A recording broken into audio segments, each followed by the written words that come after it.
Good morning. How's everyone doing this morning? So,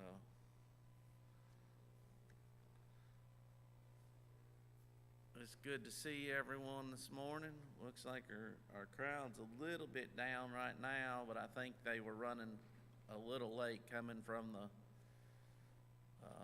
assisted living home. And so I see Bub just made it upstairs. So I think they might have been running a little bit behind coming from the home right there. So anyway, we'll go ahead and get started.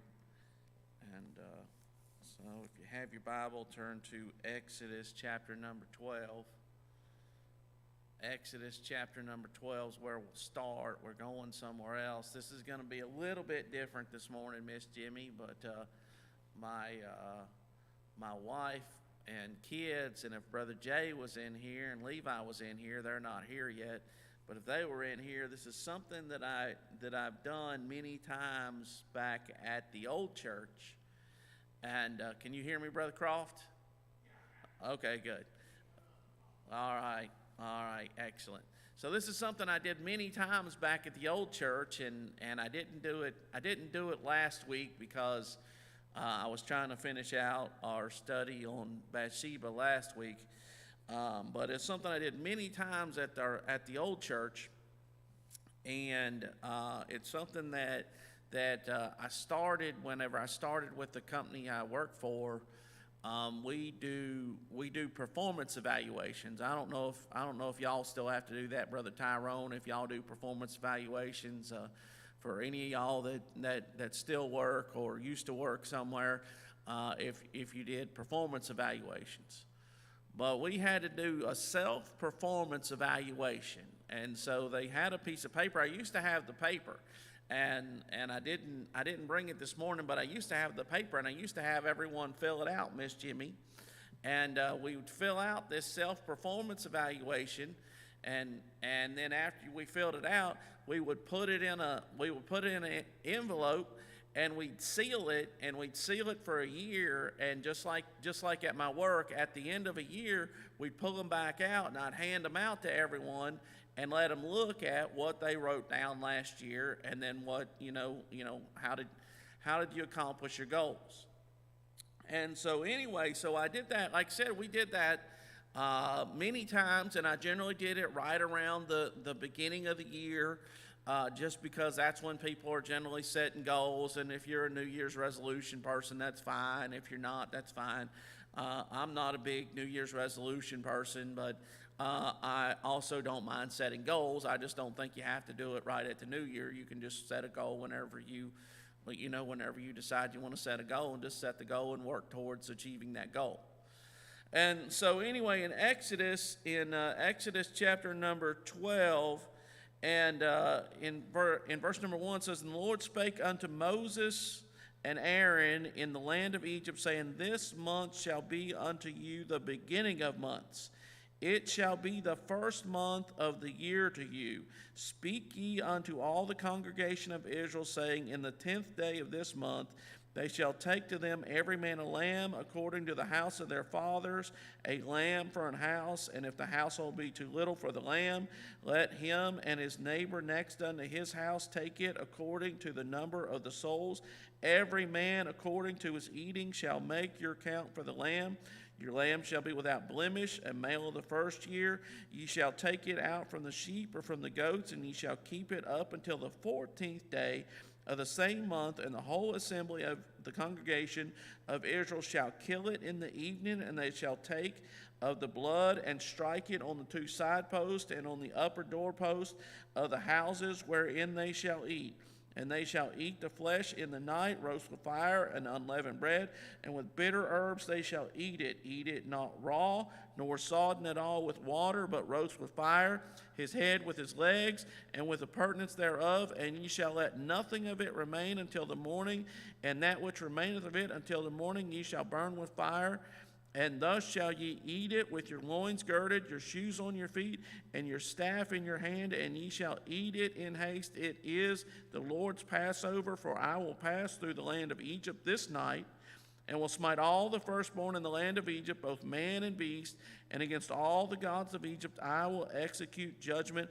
I am the Lord, and the blood shall be to you for a token upon the houses where ye are. And when I see the blood, I will pass over you, and the plague shall not be upon you to destroy you when I smite the land of Egypt. And this day shall be unto you for a memorial, and ye shall keep it a feast to the Lord throughout your generations. Ye shall keep it a feast by an ordinance forever. I'm going to stop reading right there, and then I'm going to turn over to Deuteronomy chapter number 16.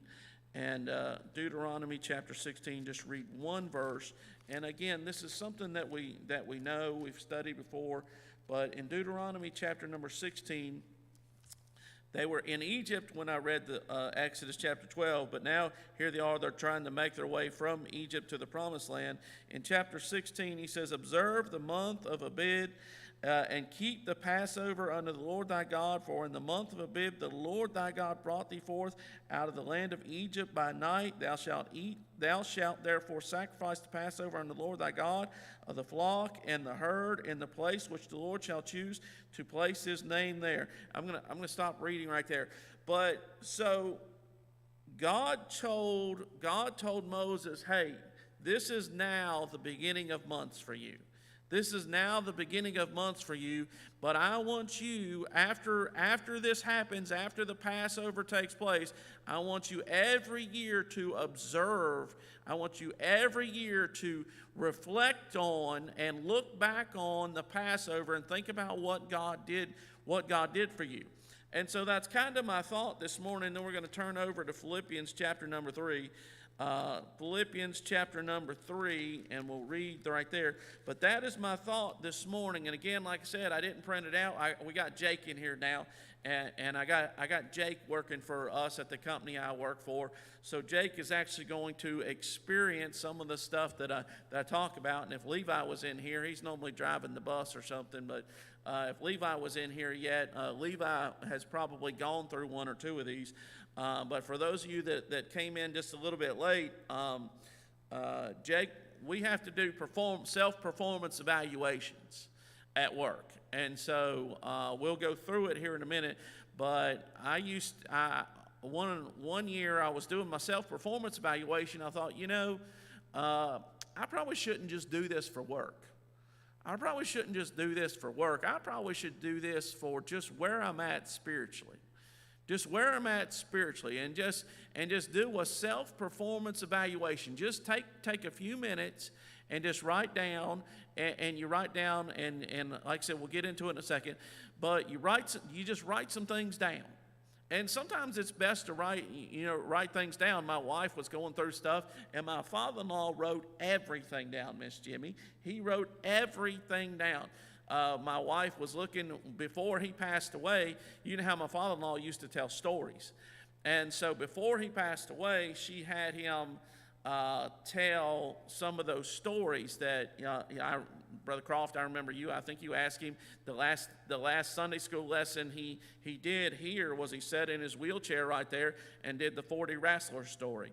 But, he talked about his squirrel, and he talked about, he had all kinds of stories. I think my wife's got like 11 or 12 of them videoed. And obviously when you listen, if you get to watch them, or if you see them or hear them, you can definitely tell he was sick. His mind was going because he was sick, and so he would get distracted, and he couldn't tell his story as impactful as he did when he was preaching. But my father-in-law used to tell them, he used to tell those stories, and those stories, those stories were important to people, and so she had them recorded. And so she's been trying to figure out how to get them over to someone else. And so they said, well, you'll just put it on a flash drive. If you'll just put it on a flash drive, well, Chris, she found like it was like a fishing tackle box, one of them plastic bins, or, to put like, for me, I use it to put like electrical connectors in, but it's like one of them little fishing tackle boxes. And it was completely full of flash drives. They were full of flash drives, and so she started sticking them in the computer, Jake, and it was just all kinds. They had sermons from my father-in-law. They just had random notes. I mean, hey, marriage counseling, probably should have deleted some of them, but he just put everything down. He put everything down, and then that way, if he couldn't remember, he could just go back and look and say, well, here's my notes from this. And that's one of the things. That's one of the things we try and get the technicians to do, Jake, is be really good at note taking whenever you do it, because that way, when the customer says, "Well, hey, he didn't do this or he said this," you got your notes. But sometimes it's just better to have something written down. You know, it's easy, and it's easy to say, "Well, I'll remember it," and you're like. You're very well intentioned when you say, "Well, I'll remember it."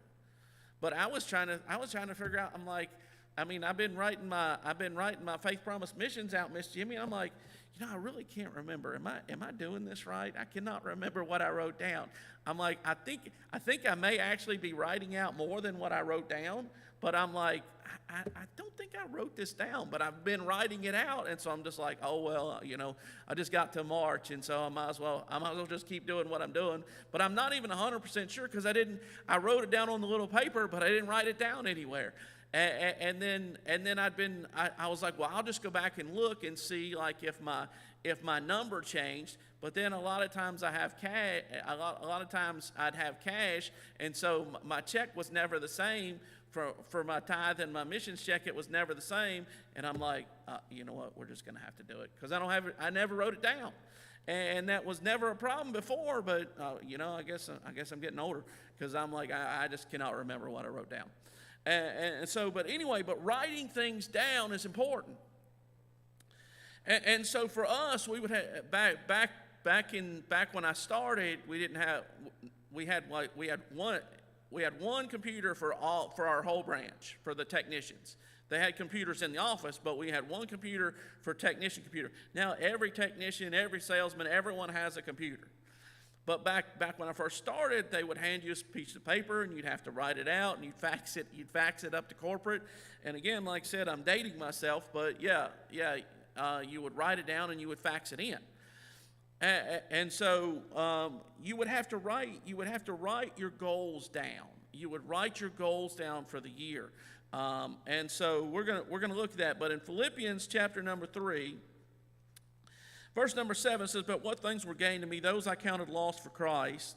Yea, doubtless, and I count all things but lost for the excellency of the knowledge of Christ Jesus my Lord, for whom I have suffered the loss of all things, and do count them but dung, that I may win Christ, and be found in him, not having mine own righteousness, which is of the law, but that which is through the faith of Christ, the righteousness which is of God by faith, that I may know him, and the power of his resurrection, and the fellowship of his suffering, being made conformable unto his death, if by any means I might attain unto the resurrection of the dead, not as though I had already attained, either were already perfect, but I follow after, if that I may apprehend that for which also I am apprehended of Christ Jesus. Brethren, I count not myself to have apprehended, but this one thing I do, forgetting those things which are behind, and reaching forth unto those things which are before, I press toward the mark for the prize of the high calling of God in Christ Jesus."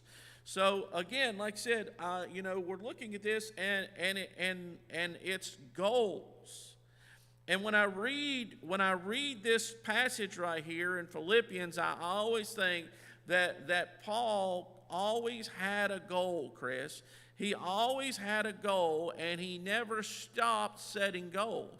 And I know right now we're pretty diverse in ages. We're pretty diverse in ages. I think Grady's probably the youngest up there at 14, and I don't know who's the oldest in here, but someone's probably in their mid 80s in here, and so it's a pretty diverse group and you're like, well, if I was 14, I'd set some goals. If I was 20. If I was in my 20s, Adrienne and Michaela are in their 20s, Jake's in their 20s, But some people in here are in the 30s. Some of us in here are in our 40s. I'm not sure. But you're probably in your 50s. I mean, again, we've got a wide age range. But just because you're in the upper end of the age range doesn't mean your job is done. Just because you're in the upper age range doesn't mean your job is done.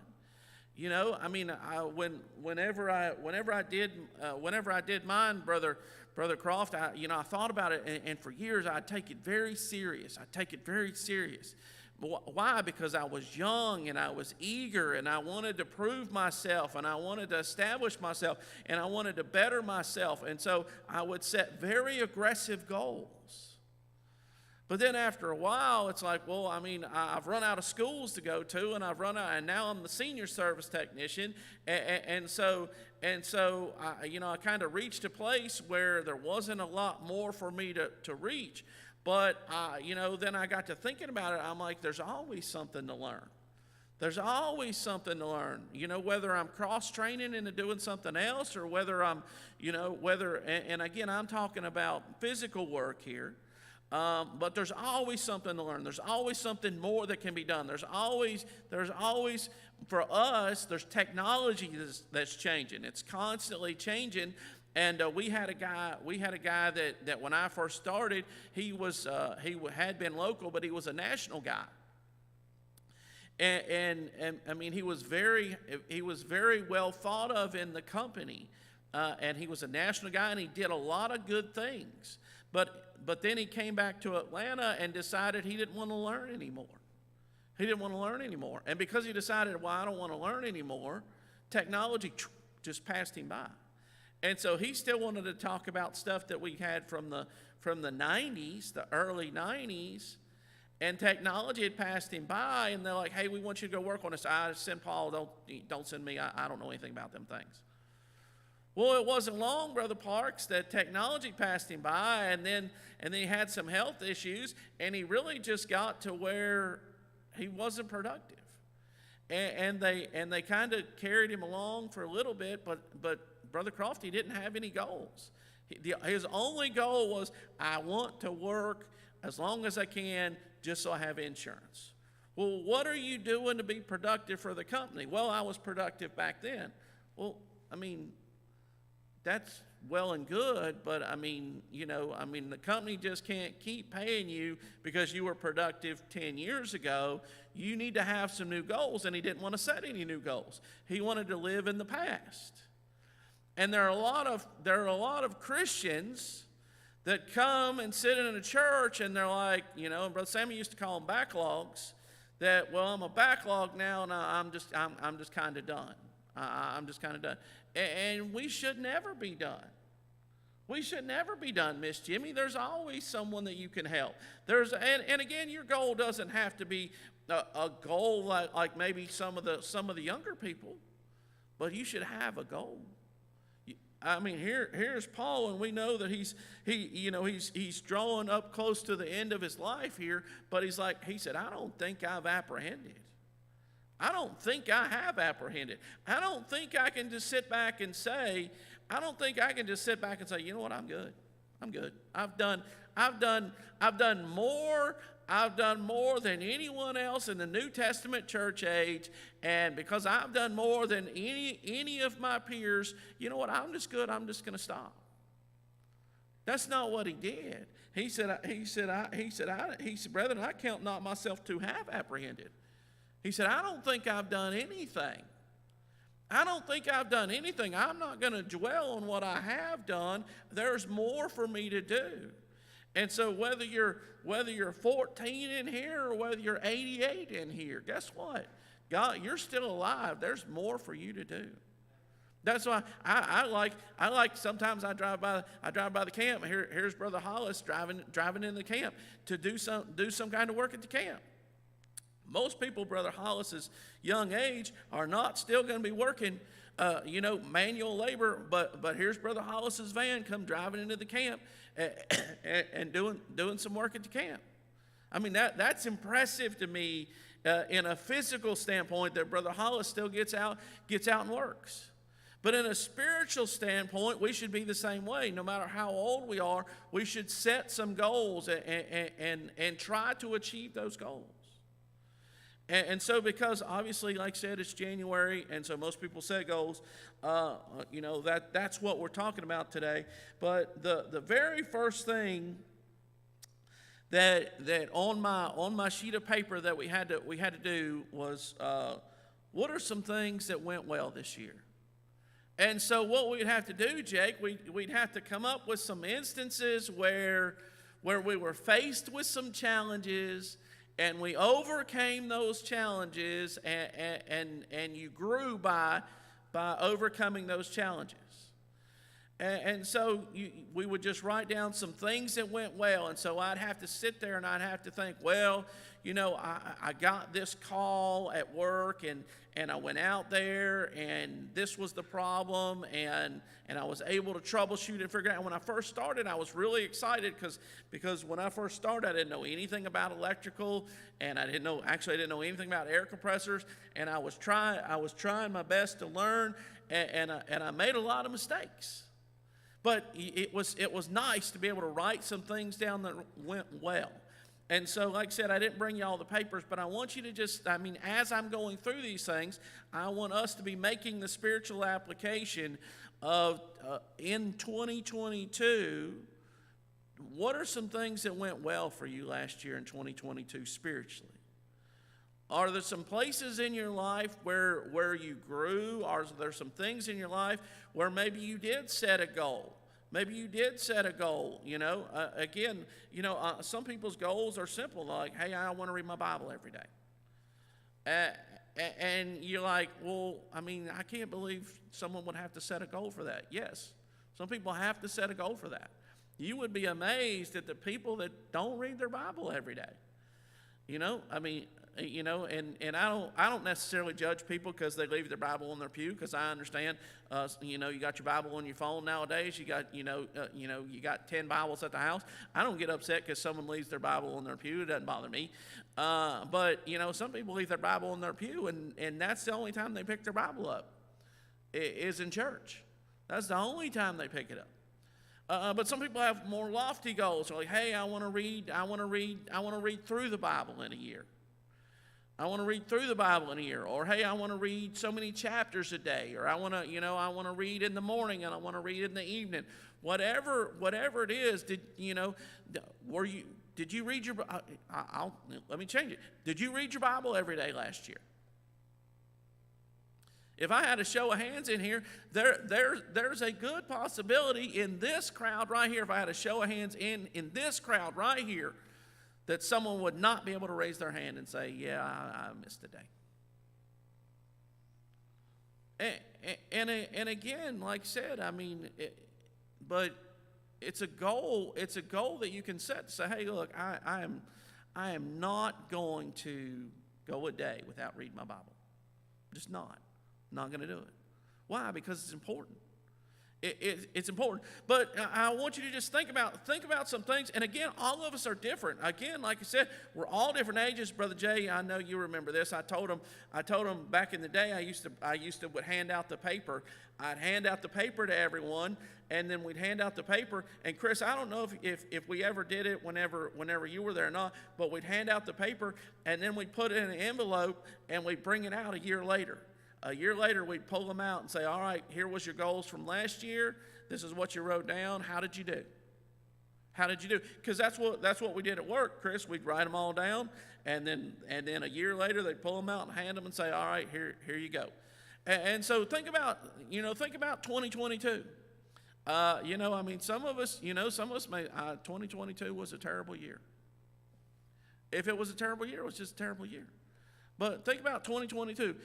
What are some things that you learned, some things that you did? Brother Wayne and them moved to our church in 2022. They made a pretty big, that's a pretty big move. For those of us, Brother Wayne, you don't know our story, but Brother Chris sitting behind you and Brother Jay sitting right there to your left behind you, and my mother-in-law and me and my wife, we all came from a different church. We all came from a different church, and we all, pretty much came together down here I came just a few weeks before everyone else, but we all came down. That was a big move in all of our lives. It was one of the hardest things I ever did, was to stand up on a Wednesday night at the church there in Dalton, where the Robertos go now, stand up and say, guys, I don't know how to tell you this, but God told me that it's time for me to move. I don't know how to tell you this. I mean, there's just 13 or 14 of us at the time sitting in there. And Brother Jay, was one of the hardest things I ever did, was to say, guys, I don't know why God told me to do it, but God told me it's time for me to move. And then later it worked out where all y'all ended up down here, and it was a blessing to have my father-in-law here the last few years of his life and his ministry, and then how God worked it out so that Brother Roberto and them could take over the building up there in Dalton. God worked that all out, but that was tough. It was tough, and Brother Wayne, I'm sure it was tough for you guys to have to move, and that was a big step. And hopefully a year from now you can look and say, yes, that was a big step that we took, but it was the right step, and it was a good step, and God blessed us because we made that move. And so, but I want you to, I want us to think back, again, when we're at the beginning of the year, but I want us to think back and say, let me just think about some things. Let me think about some things spiritually. Spiritually, where I was faced with a problem, and the old, I'll use my name, the old Paul would have reacted this way, but I didn't act that way this time. Why? Because I'd matured, I'd grown up, I'd learned. Instead of trying to solve the problem myself, I tried to solve it spiritually. I tried to pray about it and let God help me with the problem instead of saying, well, I can fix this. For me, I worked as a technician for so long. You're a troubleshooter, and so you just think, well, I can fix things. I mean, that's what I do. I can fix things, and I can just sit down and I can read a wiring schematic, or I can look at the machine and I can figure out what it's doing, and I can draw on my knowledge and I can fix things. And in life, I can fix things. But there are some things that I can't fix, but I think I can fix them. And so I try to fix them. And Brother Jay, sometimes I don't take it to God fast enough, because I'm like, it's okay, God, I'll handle this one. And so sometimes it's just a matter of being like, hey, you know what? I'm not going to do that this time. I'm not going to do that this time. I'm going to let God handle this. And let God handle it in His way, because a lot of times when you have the attitude that I have sometimes, I can fix this, what happens is you make a bigger mess. And my wife knows sometimes I'm not necessarily a great fixer. Sometimes I'm a really good taker aparter, but I'm not necessarily a good fixer, because I'll take it apart and be like, nah, and then just throw it away. Because I'm like, I'm not fixing it. Now, her dad was not that way. He'd take it apart, and if it needed something and he couldn't order the part, he'd make the part himself. He'd make the part himself. My mother-in-law loves to tell the story that her washing machine needed clutches, and he took a deer antler and cut the deer antler and made himself some clutches out of a deer antler. Guess what, Brother Jay? I'm not ever going to make clutches out of a deer antler. I just don't think I'm going to do that. I might take it apart and see it needs clutches, but if Whirlpool doesn't have the clutches, we'll probably just go buy another one. But my father-in-law would build it, and it'd last for sometimes minutes, sometimes days, sometimes weeks, but sometimes years, and he'd fix things. But again, like I said, just take a few minutes. And obviously we're in Sunday school, but take a few minutes this week and just think, just reflect on some of the things you did last year. Some of the things last year where you did some things and you're like, you know what, I've matured. And there's nothing wrong with acknowledging that, hey, you know what, God helped me right there. God helped me mature right there. And so generally on our paper it was write 3 things down. But the next thing, what are some of the things that did not go well? And Chris, this is tougher because you're sending this to corporate.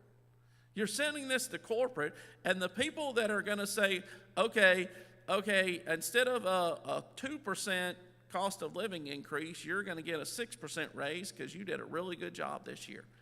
They're reading what you put down. And so sometimes it's difficult to be honest, Brother Croft, when you know someone's going to read it. It's one thing to put it down and say, well, it's hidden and no one's ever going to see it. But Brother Parks, when you know that you have to go and sit down with your manager and y'all are going to go over this, and then they're going to send it to corporate and corporate's going to read it, you're like, I don't know if I want to put that down right there. I don't know that if I want to put that mistake down. But I've found that just if you just own up to your mistakes, it goes pretty far in life. If you just own up to them, if you're an excuse maker, you're not going to go that far. But if you make a mistake, and there's a very fine balance between a reason and an excuse. There's a very fine balance. If I say, hey, why did this happen? You say, well, this is why it happened. As long as it's just, okay, I understand this is why it happened, and I'm going to learn from it, and I'm not going to do it again, that's just a reason. But if all you got's excuses, well, this and I could have done this, or so-and-so should have said this, and so-and-so should have done this, all you're doing is making excuses, you're never going to learn. You're never going to learn, so you know what I know? You're going to make the mistake over and over and over again. And until you take personal responsibility and hold yourself accountable, and it doesn't matter what anyone else does. What if they did put the X on the wrong side of the line? You got a tape measure. You got an eyeball. You should have been able to say, hey, that something's not right here. And instead of just going ahead and building the whole wall, knowing it's wrong and saying, well, so-and-so laid the wall out wrong, you should have stopped and said, hey, the wall's laid out wrong. Let me fix the wall. And so, but when you have to write down what are some of the things that did not go well, you have to acknowledge, hey, I made some mistakes. And for some of us who are very proud of our work, we don't like to acknowledge that we made mistakes. Brother Jay, because why? Because I'm a fixer, and I can fix it, and I can cover it up, and no one has to know about it. No one has to know about it. But for us spiritually, it doesn't hurt you to sit down and say, let me think about some things where it just didn't go right. Let me think about some scenarios. Let me think about some areas where maybe you had an opportunity to witness to somebody, and it was a softball. Brother Jay, sometimes it's just softballs. You get in that conversation with someone, and you're talking to them, and you ought to say something about God. And you talk about football, you talk about baseball, you talk about, sorry, I was about to go song, but I'm not going to do it. You talk about football, you talk about baseball, you talk about politics, you talk about the weather, you talk about everything but God. And you walk away from that conversation and you're beating yourself up because you had an opportunity to say, hey, Jesus loves you, died for you, and he can help you. And why is it so difficult for us to bring that into our conversation? Why is it so difficult? But sometimes, Brother Jay, it's just there. It's a softball. It's sitting on a tee. And we don't swing. They went duck hunting the other day, and everyone shot, but one person didn't shoot. And they're like, Grady, you're never going to kill a duck because you never shoot. And sometimes I'm glad he doesn't shoot because he's trying to be safe. But if you're going to shoot, if you're going to kill a duck, you got to shoot. And if you're going to witness, you got to witness. If you're going to witness, you got to witness. And for a long time, I'm like, well, the best Bible they ever read is the Bible they see in you, and that's true. That is true. They're looking at your life. But a lot of times they see your life, Chris. They see your life, and they know you're different, and they want you to say something, but they're not going to ask you to say something. They just kind of hint around a little bit. And it's up to you to overcome. I walked around with Paul one time on visitation, and I'm like, I have to break out of my shell to go on visitation. My preferred person to go with on visitation is Dakota, because you don't have to say anything with Dakota. Like, you go with Dakota, you just stand there, and you're just his second. You just smile and say hello. But other than that, he knows everybody, or he starts talking about, well, my granddad was so-and-so, and I went to school with so-and-so, and he just knows everybody, Jake. And so you go with Dakota, you don't have to say anything. He just likes doing it, and is good at it. But Brother Parks, I got to break out of my shell. Just going, I'm breaking out of my shell, and talking. Yeah, I'm completely out of my element. It's not what I like to do. For me, my personality, I have to get to know somebody. Like, it takes me a while. I have to get to know somebody and get a certain level of comfort before I ever start really just opening up. And so going on visitation, you're just, hey, it's difficult for me. But some people just love it. Some people just take to it naturally and just love doing it.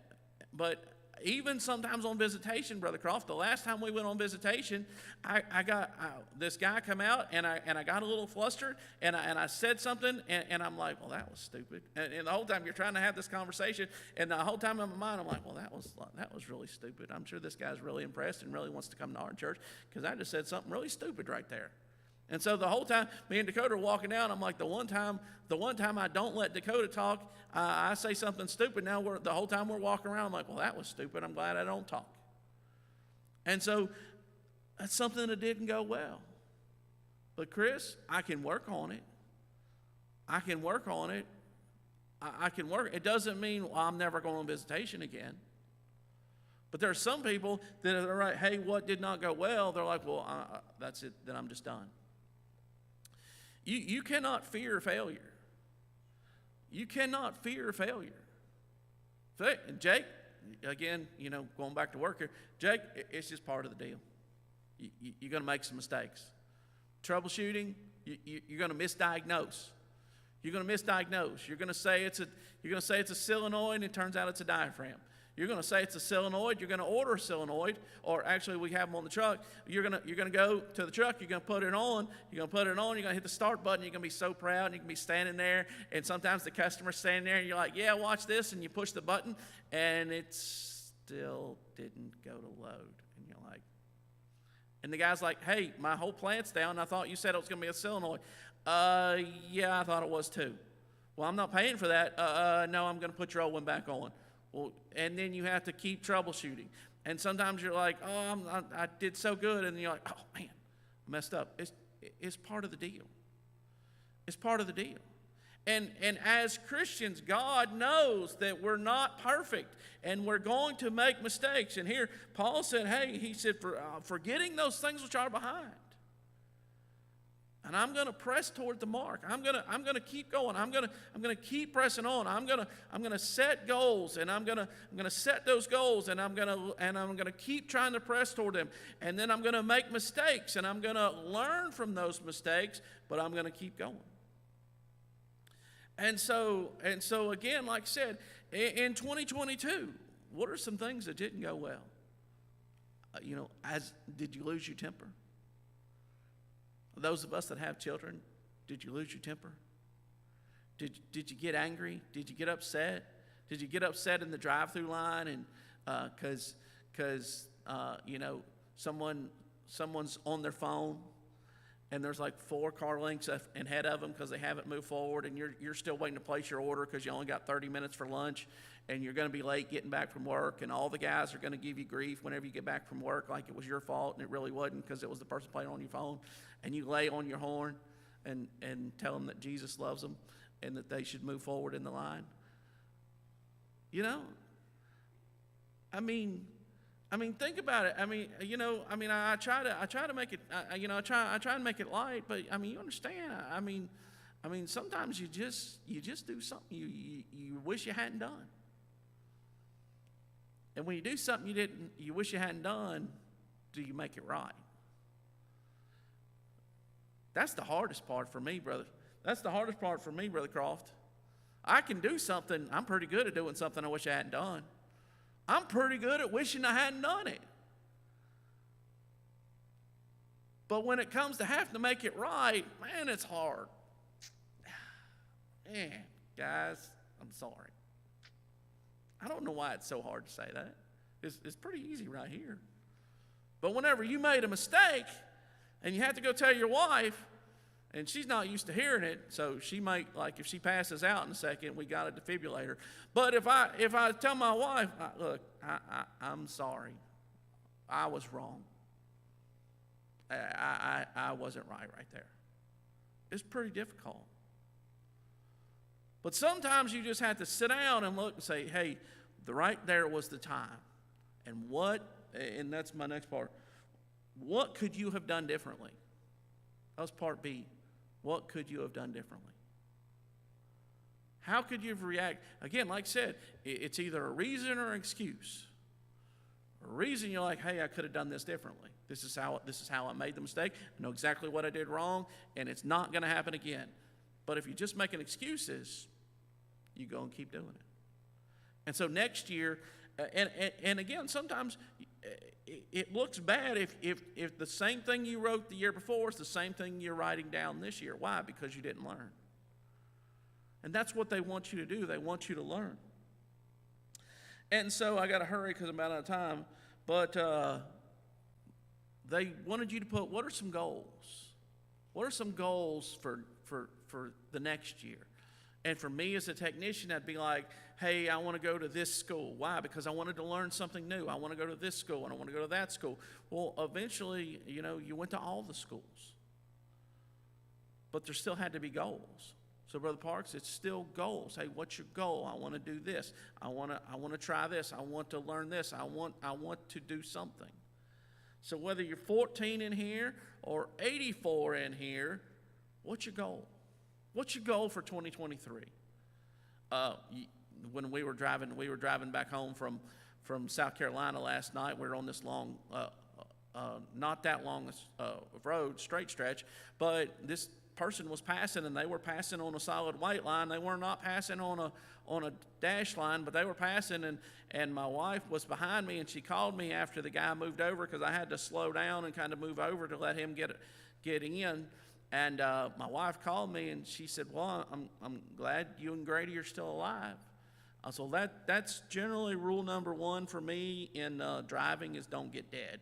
That's usually rule number one. It's kind of top priority when I drive is not to get dead while I'm driving. So I try very hard, Brother Croft, whether it's me driving or whether it's someone else driving and me avoiding them driving, that, rule number one is don't get dead. Some people, that's all their goal, just to live another year. But as Christians, we should have some goals. We should have some goals. Again, whether it's reading your Bible through, whether it's, opening your prayer life up. I mean, that was one of the best things about my father-in-law from the time I was a teenager. My father-in-law, if you listen to him and you listen to him talk and you listen to him preach and you listen to him teach and you listen to him, he made you have a desire like, hey, there's more to God. I can know more. And you can know more. At the end of 2023, when we step into 2024, will you know more than what you know right now? If the Sunday school teaching was better, I might know a little bit more. But, will you know more? Will you know more in 2024? You will if you read your Bible. You will if you read your Bible. Will you be closer to God? You will if you pray more. Whatever goals you want to set some goals. Set some goals. Set some goals. I mean, again, we all got cell phones. We all got a notepad. You can get your notepad out and type just a couple little goals. Hey, I want to give more in 2024. I want to give more. I want to give more in the offerings. Whatever your goal is, set you some goals. I want to witness to someone. I want to witness. I want to bring a visitor to church. I want to bring. How does the church grow? The church grows by two ways. We have children, or we bring people in. I want to bring somebody to church. My goal this year, I want to bring somebody to church. And again, I mean, some of us, we're not from here. I don't work here. So I have less of a footprint than some people that have grown up here their whole life. Because I work in Atlanta, I work in Knoxville. It's hard to bring people to Fairmount, Georgia when you're in McDonough, Georgia. They're not going to drive 100 miles to get here. But I have enough of a footprint here that I should be able to talk to somebody and say, hey, I want you to come out here. I want you to just come out here and join us. Come out here and be with us. And so set some goals. And then again, we're not going to open them up like we did back at El Tabernaculio, but set some goals in 2023, and let's think about them. We'll probably think about them in 2024 and set some goals and see if you work to achieve those goals. Thank you.